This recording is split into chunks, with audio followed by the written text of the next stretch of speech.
I'm off to Castlemaine, Victoria, to visit Jeremy Forbes, who knows a few things about one of Australia's toughest professions. Okay, food's up. If you want to come and get some food, come on. Tradies love food, don't be shy. Jeremy started HALT, a health promotions charity whose main focus is suicide prevention among tradies. My name's Jeremy. I'm a tradie, almost 25 years, painter and decorator. Dealt with a lot of stuff, drugs, alcohol, sexism, racism in the tradie industry. Not all tradies are like that, but growing up on the big building sites in Melbourne, I experienced bullying, I experienced harassment. I wanted to suffer in silence and be strong and tough. You're a tradie, 25 years. Was there an event in your life or in someone's life around you that made you want to start HALT?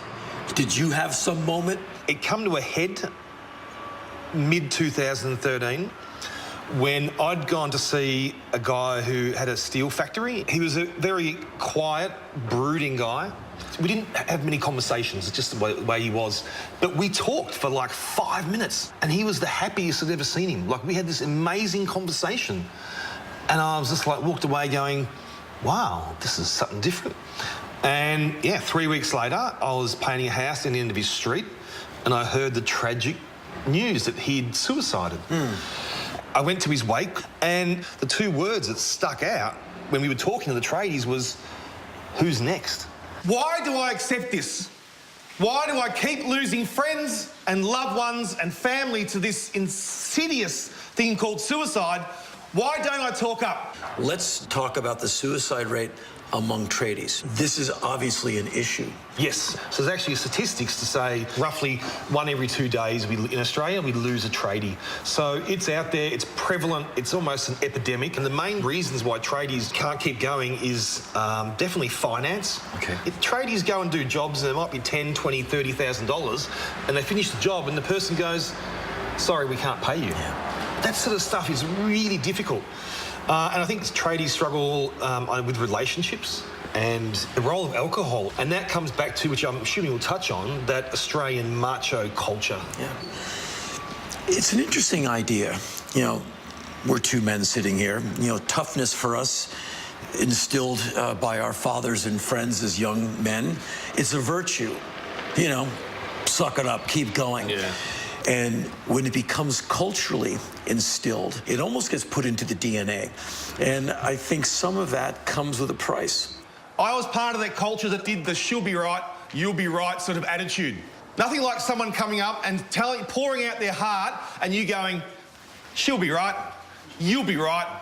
They're not right, they want to talk to you.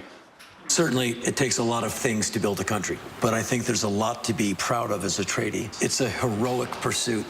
That robust, resolute, strong tradie that can work in the elements if he needs to. I really value that and I respect that. But I still think, and this is part of that tweaking, which HALT believes HALT can do, is to introduce that knowledge around mental health, reduce the stigma and the taboo, and introduce that empathy and compassion and that ability to open up conversations and listen and hear and respond.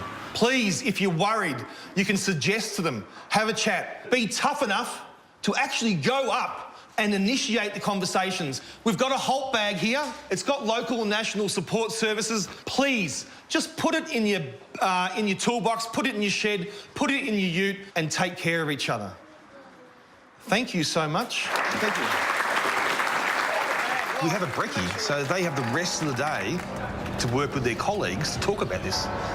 So the conversations will already be happening as we're talking now.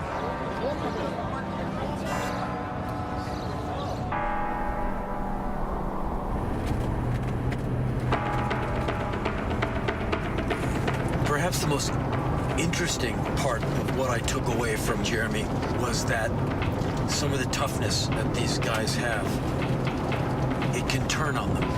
It might be tougher than their actual job to admit, I have depression problems, I have anxiety problems, because they are going against decades of, I'm tough, I don't whinge. It's incredible. But I never thought that toughness